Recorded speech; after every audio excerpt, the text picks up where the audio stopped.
স্কুলে এসে তো এতদিন আমরা খাওয়া দাওয়া করতাম, গল্প করতাম, এখন আমরা হেয়ার কাটিংও স্টার্ট করে দিয়েছি, কারণ আমাদের মধ্যে আছে বিউটিশিয়ান।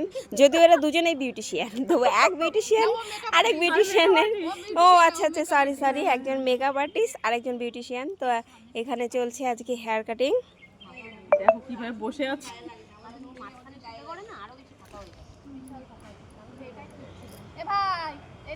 তো চিরুনি আর সিজারের দায়িত্ব ছিল আমার, আর চিরুনিটা তোমরা দেখতেই পাচ্ছ কি টাইপের। না না না ভালো লাগছে, ছেড়ে দে, লং লং করে কেটে দাও চুলের সাথে। এই ভালো লাগছে ভালো লাগছে,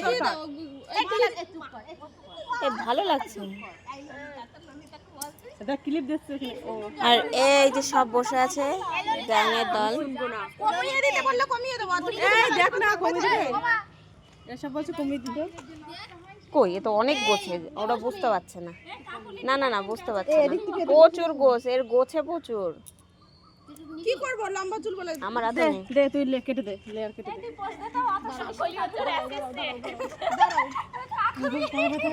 আমি সব জায়গায় থাকি, দুধ ভাত, আমি পেট কাটা। হ্যাঁ খেয়ে ফেলো। এই ও প্রচুর গোছে, প্রচুর গোছে। এ না না প্রচুর গোছে, ওরা বুঝতে পারছে না। লম্বা দেখে ভাবছে অনেক। হ্যাঁ বুঝতে পারছে না।